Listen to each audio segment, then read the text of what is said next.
आज बात करते हैं कुछ खास खबरों की। दिल्ली से सटे नोएडा के सराफाबाद गांव में एक जागरूकता कार्यक्रम का आयोजन किया। ये कार्यक्रम खास महिलाओं के लिए किया गया, जिसमें महिलाओं की फ्री जांच की गई। आपको बताते चले कि इस कार्यक्रम में महिलाओं की विटामिन डी डिफिशियंसी और CA 125 की जांच की गई और उनको इन बीमारियों को लेकर जागरूक भी किया गया। साथ ही आपको बताते चले कि पूरा फ्री जांच कैंप सहभागिता इंटरनेशनल फाउंडेशन के बैनर तले किया गया, जिसमें राइट्स CSR प्राइवेट लिमिटेड ने अपना पूरा सहयोग दिया। उनके ही सहयोग से पूरा कैंप का आयोजन किया गया। ये फ्री जांच कैंप सराफाबाद गांव के शिव मंदिर में लगाया गया, जिसमें करीब 1200 महिलाओं की फ्री जांच की गई और एम्स के सभी सीनियर डॉक्टरों द्वारा उनको सलाह भी दी गई कि वो अपना बचाव कैसे कर सकती हैं इन सभी बीमारियों से। अब सबसे पहले सुनवाते हैं आपको किस तरह इस पूरे कैंप का आयोजन किया गया, क्या कहा सहभागिता फाउंडेशन के जिम्मेदार लोगों ने। देखिए, जैसे कि सभी को मालूम है, महिलाओं के इस समय 3 तरह के कैंसर चल रहे हैं: ब्रेस्ट कैंसर, ओवेरियन कैंसर और सर्वाइकल कैंसर। अभी हमारे डॉक्टर्स ने भी बताया और जो स्टडी भी है वो ये कहती है कि देश के अंदर सबसे ज़्यादा जो महिलाएं किसी से पीड़ित होती हैं तो वो ओवेरियन कैंसर के साथ होती हैं। तो ओवेरियन कैंसर एक ऐसा कैंसर है जिसके बारे में बहुत लंबे समय तक पता नहीं लग पाता है, और जब पता लगता है तो महिलाओं को वो पीड़ा होती है, और या ये कहें कि उस स्टेज में पहुंच जाते हैं कि उसमें से सर्वाइवल जो है बहुत मुश्किल होता है। तो हमारे को राइट्स ने, सहभागिता इंटरनेशनल फाउंडेशन इस मामले में बहुत पहले से इस कार्यक्रम को कर रहा है, और सहभागिता इंटरनेशनल फाउंडेशन ने राइट्स के साथ में ये दूसरा कैंप है, इससे पहले इम्यून बूस्टर बच्चों के लिए बांटा था। तो उनका एक विश्वास हमारे ऊपर रहा है और हम शुक्रगुजार हैं राइट्स के कि उन्होंने इस कार्यक्रम को CSR फंडिंग के थ्रू करने का अवसर दिया हमें, और इसका पूरा जो लेखा जोखा है डॉक्टर YK गुप्ता साहब और डॉक्टर दास की देखरेख में ये किया जा रहा है। कौन सी जगह पर ये कार्यक्रम हम लोगों ने सरफाबाद और उसके सराउंडिंग्स का एरिया चुना था, क्योंकि आपको एक एरिया रखना पड़ता है। तो अभी हम ये दोनों इसके आसपास के कम से कम 5 किलोमीटर के रेडियस को हमने रखा है, और लगभग 1200 टेस्ट हमको इसमें करने हैं। तो आप लोग देख रहे हैं कि जो एंथुसियाज्म जो है, क्योंकि हमारे जो वॉलंटियर्स थे, जिस तरीके से वो लोग गए घरों में और उन्होंने महिलाओं को इस बीमारी के बारे में बताया, तो वो आजकल लोग बड़े जागरूक हो गए हैं। और देखिए किस तेज़ी से और किस भाव से यहाँ पर आ रहे हैं, डिस्पाइट द फैक्ट कि ये लोग डेली वेजेस पे काम करने वाले लोग हैं अधिकतर लोग, लेकिन इन्होंने उसमें एक दिन की अपनी छुट्टी को करना ज़्यादा गवारा समझा कि हम लोग भी अपनी बीमारी के इलाज के लिए या कैसे हम अपने को बचा सकते हैं, उसके लिए ये यहाँ पे आए हैं। तो बहुत अच्छा मतलब महसूस हो रहा है इस बात के लिए। देखिए, समाज के अंदर व्यक्ति, मैं ये मान के चलता हूँ कि जब कोई आदमी पैदा होता है तो वो किसी न किसी एक उद्देश्य के लिए ज़रूर होता है, और हमारा ये कहते हैं कि अगर हमारे हाथ में प्रभु ने कोई चीज़ काम दी है, कोई ऐसा अवसर दिया है, या ये कहते हैं कि कोई ऐसी विधा दी है, तो उसको समाज के लिए ज़रूर लगाना चाहिए। किसी के पास पैसा है तो उसको पैसा लगाना चाहिए, किसी के पास में अगर टेक्निकल नॉलेज है तो उसको टेक्निकल नॉलेज लगानी चाहिए, किसी के पास समय है तो वो समय ज़रूर लगाना चाहिए, समाज के लिए ज़रूर करें। तो हम लोग अगर यही सोचेंगे कि देश हमारे लिए क्या कर रहा है तो देश आगे नहीं बढ़ सकता। हम देश के लिए क्या कर रहे हैं, तो थोड़ा थोड़ा सा प्रभाव, थोड़ा सा हमारे को कार्य जो है खुद भी करना चाहिए, तभी इतनी बड़ी जनसंख्या जो है हमारी, उसके लिए हम कार्य कर पाएंगे। कितनी महिलाएं आज जो है यहाँ पर पहुँची हैं? अभी तक का जो हमारा जो था कि लगभग अंदाज़ा जो है 450 के ऊपर टेस्ट हो चुके हैं, और देखिए अभी काफ़ी महिलाएं ऐसी हैं जिनके अभी टेस्ट नहीं हो पाए हैं। तो मुझे लग रहा है कि आज लगभग 700 से 750 के आसपास टेस्ट हमारे हो जाएंगे, क्योंकि 2 दिन हमने रखे हुए हैं। तो ये 1200 का आंकड़ा बहुत आराम से हम अचीव कर लेंगे इसके अंदर।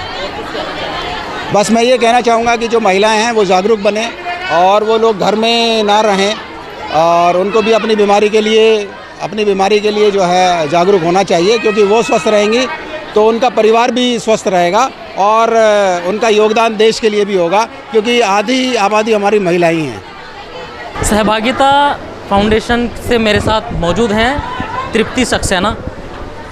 मैडम, सबसे पहले तो जो आपका ये कार्यक्रम रहा, कितना कामयाब रहा और क्या कहना चाहेंगे इस पूरे कार्यक्रम के बारे में? देखिए, मेरा नाम तृप्ति है और मैं सहभागिता की सेक्रेटरी हूँ। ये जहाँ तक इस कैंप की आपने प्रश्न किया है, बहुत ही सफल रहा है। महिलाओं ने बढ़ चढ़ के यहाँ पर हिस्सा लिया है और बहुत उत्साहित हैं वो।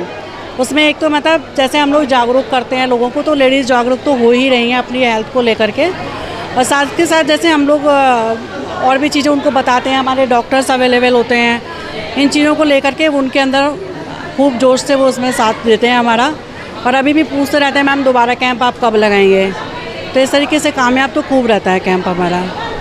जैसे कि आपने 2 दिन का कैंप का आयोजन किया था यहाँ पर, क्या लग रहा है आपको कि 2 दिन में आप यहाँ कवर कर पाएंगे या और भी समय आपको चाहिए यहाँ के? हाँ, मतलब समय तो चाहिए, बट जैसे कि अब सब कुछ चीज़ें जहाँ तक आपको पता ही है कि स्पॉन्सर्स पे डिपेंड करता है।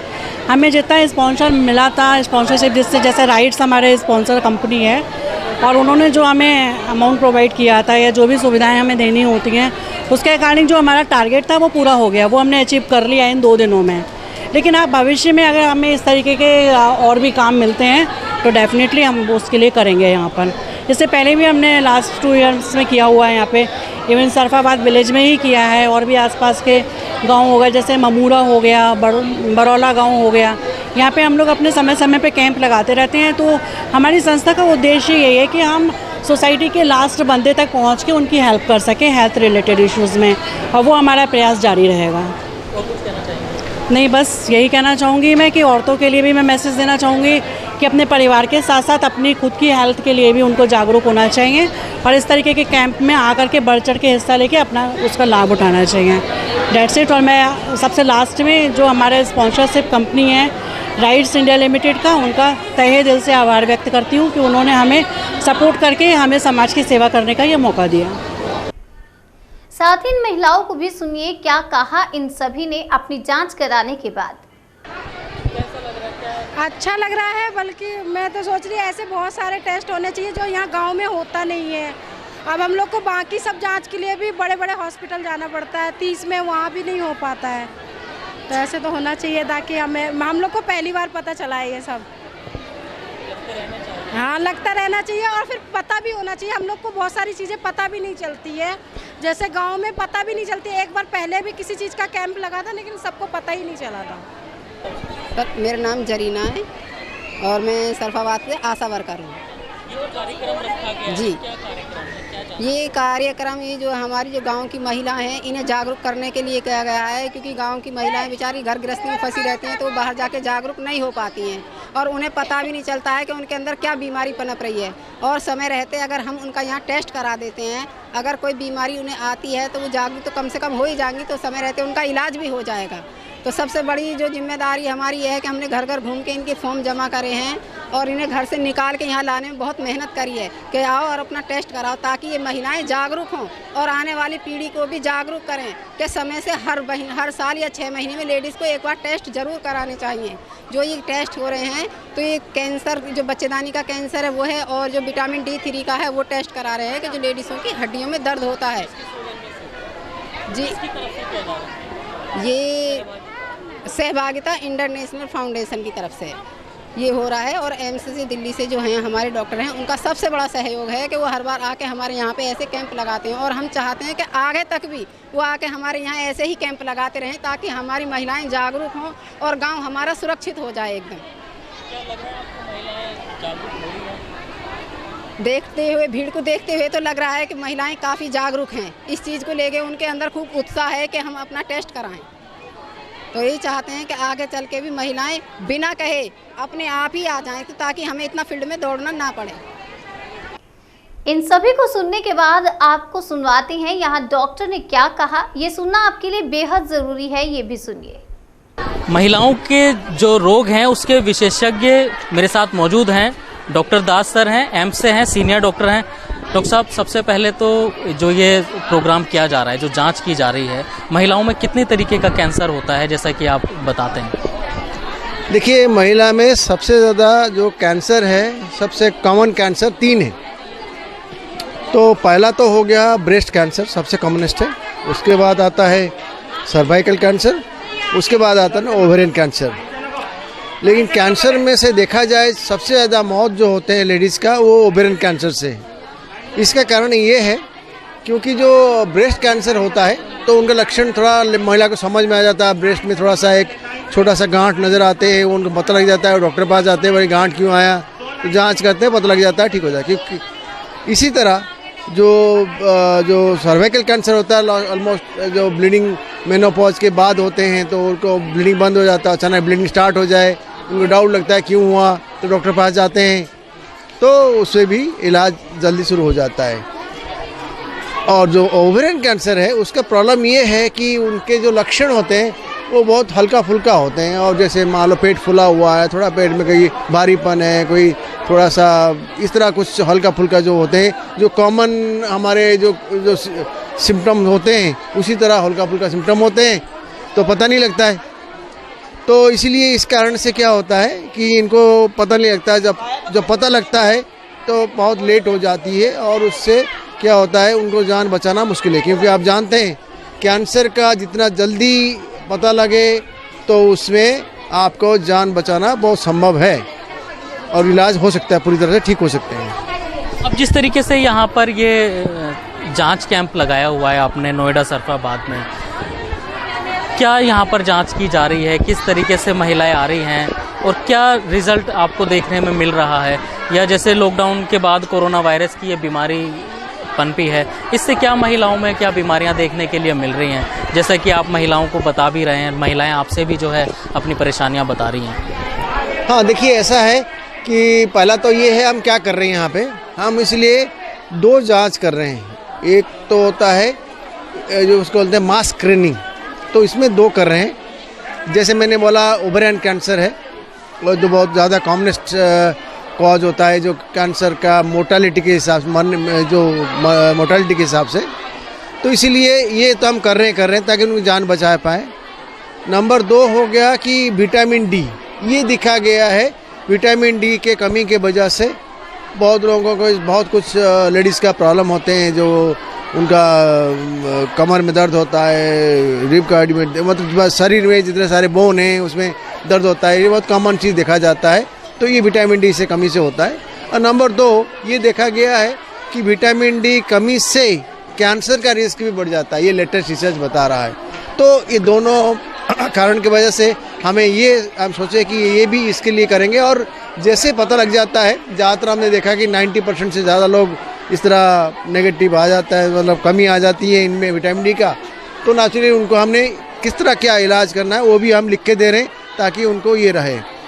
इससे कोरोना से कोई लेना देना नहीं है, लेकिन ये देखा गया है कोरोना एक वायरस है, जैसे सारे वायरस है, इसी तरह वायरस के लिए अगर बचाव है तो 2 रास्ता है, अपना इम्यूनिटी बढ़ाइए या वैक्सीन लगाइए। तो इम्यूनिटी बढ़ाने के लिए देखा जाएगा, लास्ट टाइम देखा होगा कोरोना वायरस में हम 3 चीज़ दे रहे थे इम्यूनिटी बढ़ाने के लिए। विटामिन डी दिया जा रहा था, उसमें ये दे रहा था जो जिंक दिया जा रहा था, और उसमें विटामिन सी भी दिया जा रहा था। तो ये चीज़ें जो होते हैं इम्यूनिटी बढ़ाता है, तो इसमें भी ये सहायक होता है इस करने के लिए। अगर मैं आसान शब्दों में ये जानना चाहूँ, जो ये 3 कैंसर आपने बताया महिलाओं के लिए, आसान शब्दों में क्या सिम्टम्स, क्या लक्षण इसके रहते हैं जिससे महिलाएं पहचान सकें उस बीमारी को अपनी? नहीं, मैंने पहले भी बताया है, वो इस लक्षण तो देखिए 2-3 में से लक्षण 2 का बहुत आसानी से पता लग जाता है। जैसे मैंने बोला है ब्रेस्ट कैंसर में लक्षण क्या होता है, ब्रेस्ट में गांठ बनना शुरू हो जाता है। उस गांठ तो बहुत कारण से बनते हैं, लेकिन हाँ ब्रेस्ट में जो उनका होता है, तो वो तो ज़्यादातर जो होते हैं जो कॉमन होते हैं वो तो इतना कोई कैंसर वाले नहीं होते हैं, लेकिन कैंसर में ही इस तरह लक्षण आते हैं, और भी लक्षण आते हैं, लेकिन गांठ बनना एक में उनमें से कारण होता है। तो उससे क्या होता है, लेडीज़ को पता लग ही जाता है, भाई देखो ये गांठ क्यों बनना है, तो डॉक्टर पास जाता है, तो वो अर्ली स्टेज में उसका पता लगाना संभव है। इसी तरह जैसे मैंने बोला है कि जो सर्वाइकल कैंसर आता है, तो ज़्यादातर सर्वाइकल कैंसर मेंस जो होता है इनका 45 ईयर्स में ऑलमोस्ट बंद हो जाते हैं। तो अगर मान लो उसके बाद कोई किसको ब्लीडिंग स्टार्ट हो जाते हैं, ज़्यादातर ये ब्लीडिंग होते हैं, और ज़्यादातर ये होता है, तो इससे इनको थोड़ा डाउट होने लगता है कि क्या हो रहा है क्या नहीं हो रहा है, तो इन्होंने डॉक्टर पास जाते हैं, तो उसे टेस्ट करते हैं, पता लग जाता है, ये थोड़ा सरल होता है। लेकिन सर्वाइकल कैंसर का सबसे बड़ा प्रॉब्लम यही है कि बिल्कुल पता नहीं लगता है, हल्का फुल्का जैसे जो कॉमन सिम्टम होते हैं, कोई पेट में थोड़ा सा दर्द हो रहा है, क्या पेट फूला हुआ है, पेट भरा हुआ लगता है, इस तरह जो हल्का फुल्का लक्षण होते हैं, तो उनको पता नहीं लगता है, और जब लेट स्टेज में पहुंच जाते हैं तब जाके इनको पता लगता है, तब डॉक्टर के पास जाते हैं, तब तक उनका जान बचाना बहुत मुश्किल हो जाता है। इसीलिए हम इनको ज़्यादा तवज्जो दे रहे हैं। रोकथाम के लिए क्या किया जा सकता है? किसके लिए? अगर इसकी जैसे सिम्टम्स इसके मिलते हैं शुरुआती दौर में, किन चीज़ों का ख्याल रखने की ज़रूरत होती है? क्या परहेज़ करना चाहिए? क्या एहतियात बरतें? नहीं, इसके लिए कोई कैंसर का कोई भी चीज़ें जो है हमें मालूम नहीं होता है कि कैंसर होते क्यों हैं। बहुत मल्टीपल मतलब थ्योरीज़ हैं, ये हो सकता है, वो हो सकता है, वो हो सकता है। आजकल कैंसर बढ़ रहे हैं, तो बहुत सारे कारण हमें सोच रहे हैं कि पिन पॉइंट नहीं कर पा रहे हैं किस कारण से इस तरह कैंसर होते हैं। तो इसीलिए इनको कारण पता लगाना तो मुश्किल है, लेकिन हाँ कि अगर आपको पता लग जाए कि हाँ जी ये है, अब डायग्नोसिस हो जाए। ज़्यादातर ये स्क्रीनिंग जो कैंप होता है, ये क्या होता है, जब बिल्कुल सिम्टम है ही नहीं बिल्कुल, तो उसके बाद हम क्या कि सारे जो जनरल लोग जिसका कोई सिम्टम नहीं है ये स्क्रीन करते हैं। तो जो भी स्क्रीन पॉजिटिव आता है तो ये इससे मतलब ये नहीं कि हाँ बिल्कुल है, ये एक इंडिकेशन देता है हो सकता है। तो इसलिए और टेस्ट किया जाता है, जैसे वाजिनल अल्ट्रासाउंड के देखते हैं और बाकी अल्ट्रासाउंड करके करते हैं, बाकी भी टेस्ट होते हैं। तो उससे हमें डायग्नोसिस कंफर्म होता है, कंफर्म होने के बाद फिर ट्रीटमेंट करते हैं। अब जैसे सैकड़ों की तादाद में यहाँ महिलाएं पहुँची हैं, एक अच्छी संख्या में आधी आबादी यहाँ पर मौजूद है, उनको जागरूक करने के लगातार प्रयास भी होते रहे हैं, आप लोग करते भी हैं और तमाम संस्थाएं भी करती हैं। लेकिन क्या आपको कभी ऐसा लग रहा है कि अभी भी जागरूकता फैलाने की ज़रूरत है महिलाओं की सेहत से मुतालिक जो है? देखिए हाँ बिल्कुल आपने सही बोला है, क्योंकि सब कुछ पीछे जागरूकता बहुत ज़रूरी है। क्योंकि इनको अगर हम नहीं बताएंगे कि देखिए सबसे मान लीजिए ब्रेस्ट कैंसर, उसका जागरूकता ये है कि भाई तुम खुद एग्जामिन करते रहो ब्रेस्ट को, उसका प्रोसेस बताया जाता है। सर्वाइकल कैंसर में देखा जाता है कि दो चीज़ें हैं कि आपको रेगुलर जो हाइजीनिक जो सैनिटरी नैपकिन है उसको भी यूज़ किया जाए, जो ट्रेडिशनल मेथड है कपड़े वगैरह ये नहीं, जो वो हाइजीन मेंटेन करना बहुत ज़रूरी होता है। और दूसरी बात है इसका वैक्सीन भी एक आया है, पापुलर वायरस वैक्सीन दिया जाता है, वो भी प्रिवेंट करता है। ओवरियन कैंसर के लिए ऐसे कुछ ये नहीं है ना कुछ करने के लिए, तो इसीलिए ये ज़्यादा हमारे लिए मायने रखता है। और जागरूकता के लिए और मैं बताना चाहता हूँ, जागरूकता बहुत ज़रूरी है। तो हम ये इसके लिए 3 स्टेप में करते रहते हैं। पहला स्टेप तो ये होता है, हम जब पहली बार इनका घर घर जाके इनको बताते हैं कि भाई ये हमारे कैंप लगने वाला है, और ये कैंप के साथ हमारे वो पूछते हैं कि क्यों कैंप लगने वाला है, तो उनको समझाना पड़ता है देखिए ये है, ये कैंसर सबसे जान लेने वाला है, ये विटामिन की कमियाँ दिखा जाता है, तो उसमें भी उनको जानकारी मिल जाती है। फिर सेकंड टायर में क्या होता है कि जब यहाँ पे आते हैं ब्लड देने के लिए, तभी भी हम उनको बताते रहते हैं कि भाई देखिए इस तरह करिए, इस तरह करिए, ये सब चीज़ करिए, ये स्क्रीनिंग करना ज़रूरी है, क्योंकि पता नहीं लगता है, इससे आपको हमें अंदेशा मिलता है और मदद मिलता है आपको करने के लिए आगे ट्रीटमेंट के लिए, तो वो बताते रहते हैं। थर्ड जो होता है, जिस दिन हम रिपोर्ट देते हैं उस दिन भी सबको बुलाते हैं और उनको रिपोर्ट के साथ साथ जागरूकता फैलाता जाता है, ताकि इसके लिए जितना हो सकते वो कराया जाए। तो ये बहुत ज़रूरी, ये तो हर जगह ये इसको जागरूकता फैलाना बहुत ज़रूरी है। कोई भी एनजीओ काम करे ये तो पहला प्रायोरिटी रखना चाहिए। और कुछ कहना चाहेंगे? नहीं, हाँ ये मैं ये चाहता हूँ कि ये जो हमने इतना काम करा, आप देख रहे हैं इतने लोग आए हैं तादाद में और ये सारे कर रहे हैं, एंथुसियास्टिक है, बहुत कुछ कर रहे हैं।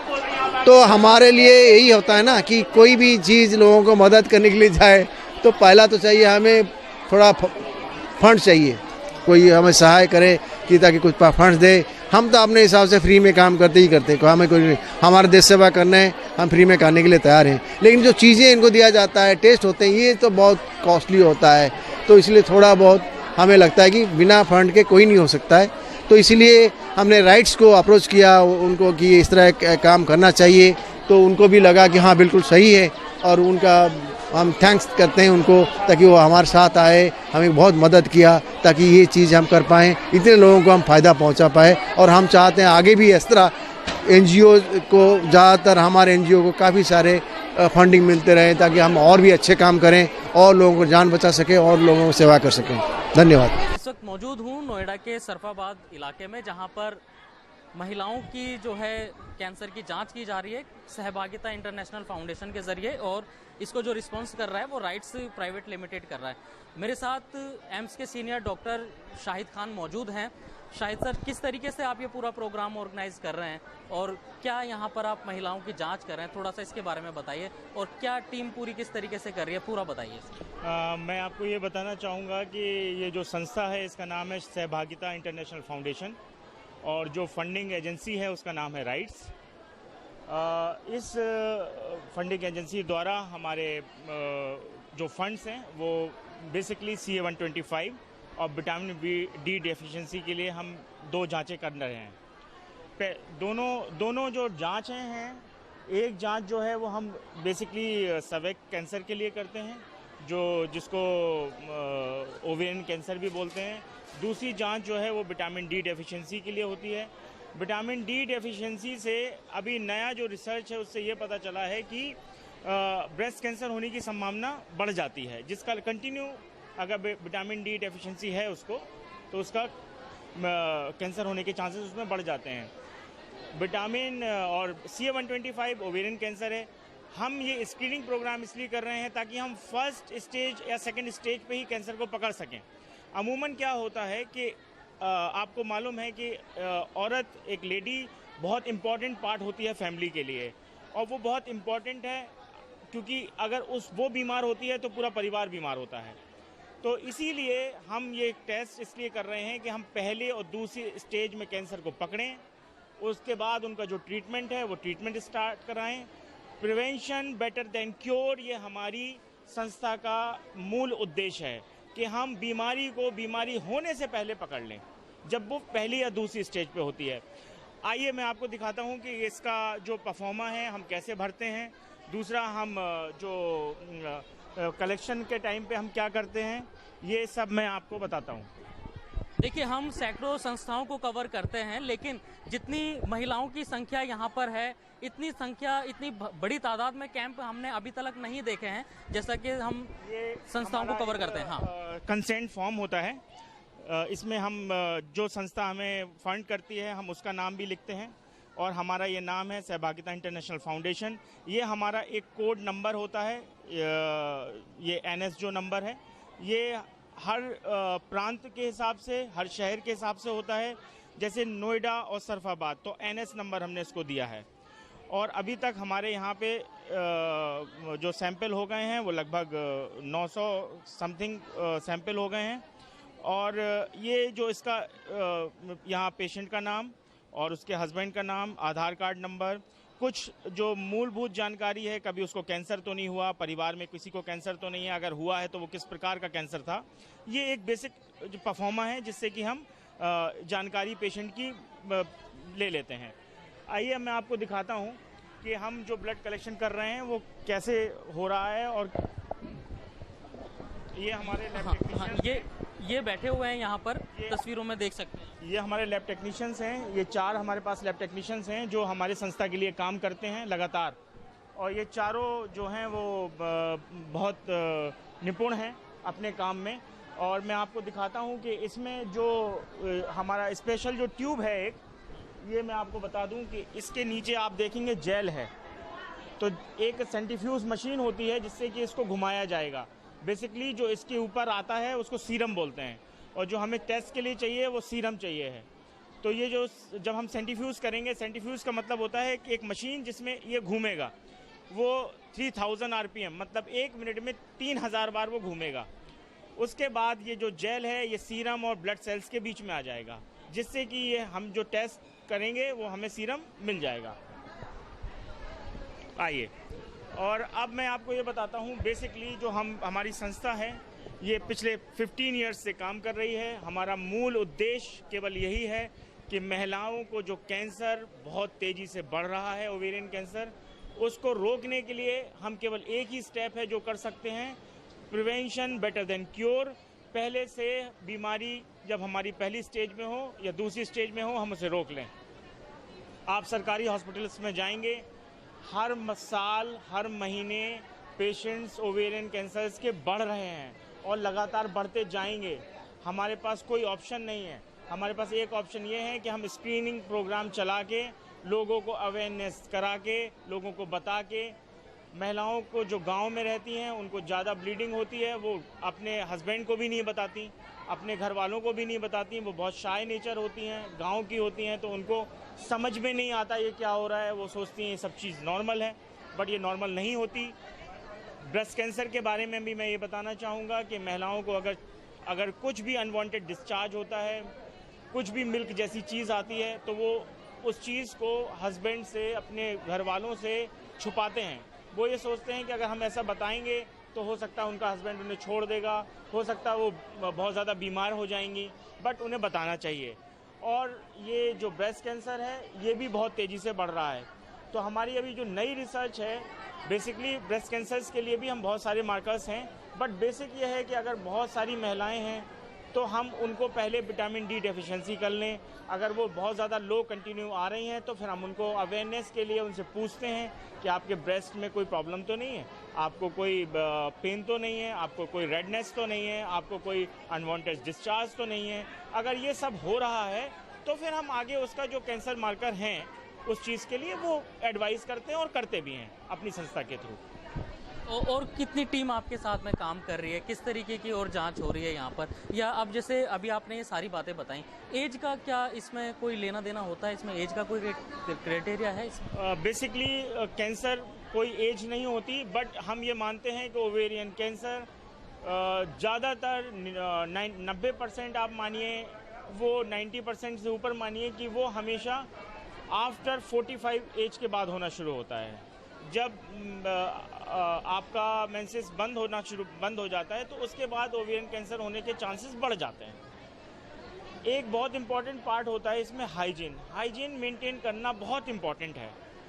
जो गांव की महिलाएं हैं वो ज़्यादातर हाइजीन मेंटेन नहीं करती, लेकिन हम उनको वो भी बता रहे हैं कि आप को कैसे मेंटेन करना है, उसका क्या क्या तरीका है, क्या क्या यूज़ करना है। ये सारी चीज़ें हैं जो हमारे साथ हम 2 गायनेकोलॉजिस्ट को लेके भी चलते हैं हम अपनी टीम में, वो हमेशा ये बताते हैं। जिस तरीके से आप जब किसी सरकारी अस्पताल में जाते हैं या जैसे हम एम्स की ही बात करते हैं तो हज़ारों की तादाद में वहाँ मरीज़ आते हैं और डॉक्टर्स के पास जो है टाइम टू टाइम वहाँ पर आकर के अपना चेकअप भी कराते हैं, लेकिन समय नहीं मिल पाता है उस तरीके से जांच का। लेकिन एक मरीज होता है जो डॉक्टर्स के पास जाता है, लेकिन यहाँ एक सबसे बड़ी बात यह है कि एम्स जैसी संस्था के सीनियर डॉक्टर वो नोएडा, सरफाबाद जैसे गांव इलाके में आकर के खुद यहाँ महिलाओं की जांच कर रहे हैं। और आप देख सकते हैं और सुन सकते हैं तमाम जो बातें यहाँ डॉक्टर शाहिद ने बताई हैं कि उन सभी चीज़ों को लेकर के जागरूकता फैलाने की भी ज़रूरत है और खुद भी जो है जागरूक होने की ज़रूरत है। शाहिद साहब, इसमें एक चीज़ और मैं ये जानना चाहूँगा,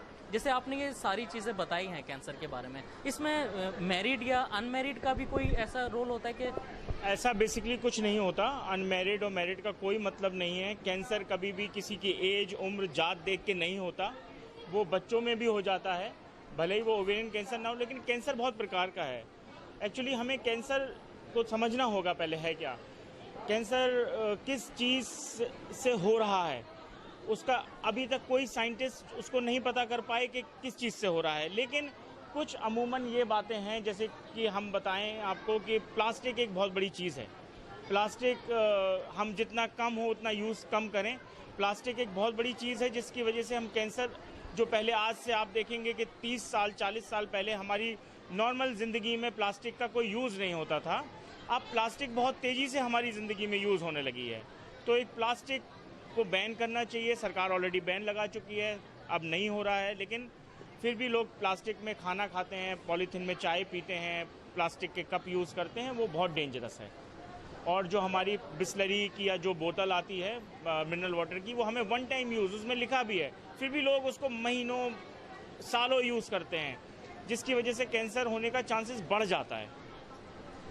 देखिए, ये बहुत अच्छी बात एक बार दोबारा से फिर लोगों के सामने बताई है डॉक्टर शाहिद ने कि जो प्लास्टिक की चीज़ें हैं उसी में, जैसे डिस्पोजल की बात की जाती है, तमाम चीज़ें हैं जिसको हम इस्तेमाल करते हैं अपने खाने पीने की चीज़ों में, और कई महीनों तक, जैसे पानी की बोतल का जिक्र किया, हम उसको बोतल को अपने, अब जैसे गर्मियाँ हैं तो पानी भर करके फ्रीज़र में रख लेते हैं और वो फिर कई महीने तक चलती हैं, तो कहीं ना कहीं बीमारी का कारण तो ये सारी चीज़ें बनती हैं।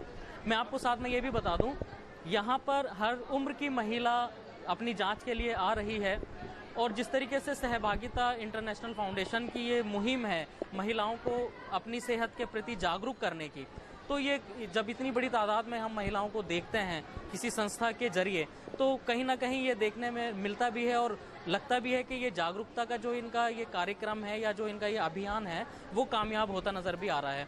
जिस तरीके से शाहिद साहब ने बताया कि महिलाओं में किस तरीके के कैंसर हैं और बीमारी का जो जिक्र किया, बीमारी कोई उम्र देख करके नहीं आती है, लेकिन हाँ अपनी एहतियात और बरतने की ज़रूरत होती है। इससे पहले कि एक बीमारी कोई भी बड़ी हो तो हमें चाहिए कि हम बीमारी को पनपने ही ना दें, उसका समय समय पर अपना जांच कराते रहें। शाहिद साहब, और भी कुछ आप अवेयरनेस के लिए कुछ कहना चाहेंगे और क्या ख्याल रखें?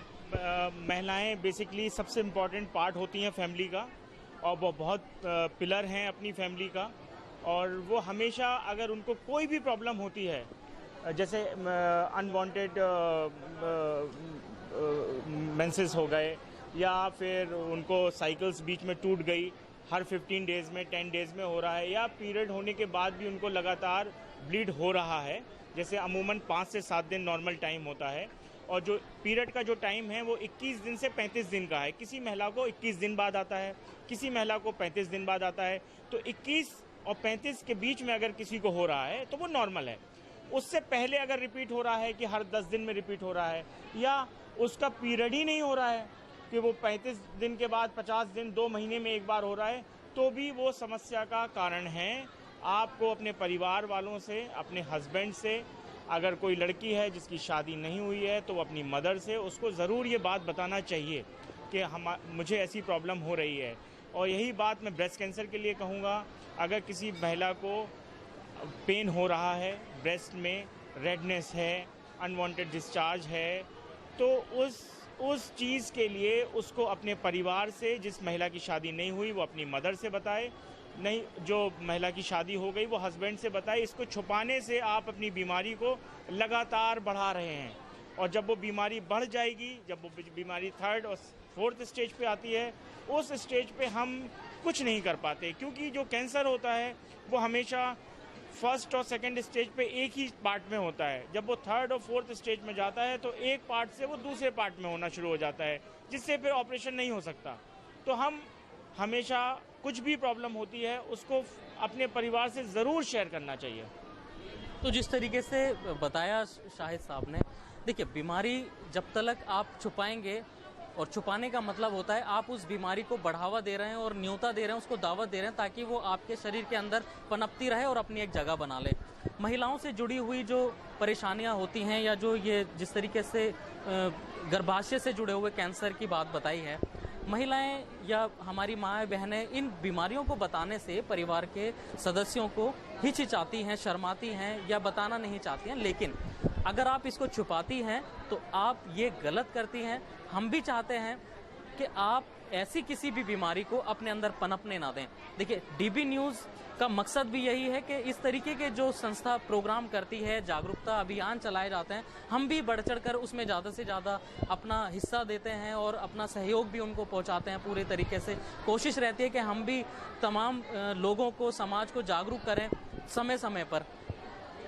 लेकिन एक तारीफ वाली बात ये मैं कहना चाहूँगा सहभागिता के लिए और एम्स के सभी सीनियर डॉक्टर्स के लिए कि हम सैकड़ों की तादाद में संस्थाओं को कवर करते हैं, लेकिन जितनी भीड़, जितनी संख्या यहाँ पर और जो इनके प्रोग्राम है जागरूकता के, वो अभी तक हमने किसी भी संस्था को इस तरीके के प्रोग्राम करते हुए ना देखा है, ना इतनी भारी संख्या में हम किसी जागरूकता कार्यक्रम में पब्लिक को देखते हैं, चाहे वो किसी भी हेल्थ के प्रोग्राम हो। लेकिन ये वाकई एक काबिले तारीफ सहभागिता की एक कोशिश भी है और हम भी लगातार बने हुए हैं सहभागिता के साथ और तमाम ऐसी संस्थाओं के साथ जो समाज में जागरूकता फैलाने का काम कर रही हैं। अगर हमारी ये खबर और हमारी ये कोशिश आपको पसंद आती है तो आप इस संदेश को, इस मैसेज को ज़्यादा से ज़्यादा लोगों तक शेयर करें और हमारी कोशिश और हमारी मेहनत आगे तक पहुँचाएँ। इन सभी तस्वीरों को देखने के बाद लगता है कि महिलाएं अपनी सेहत को लेकर जागरूक हो रही हैं और इन सभी संस्थाओं के लोगों की मेहनत भी कामयाब होती नजर आ रही है। और आगे भी देखते रहिए हमारे साथ ये खास इस तरह की रिपोर्ट।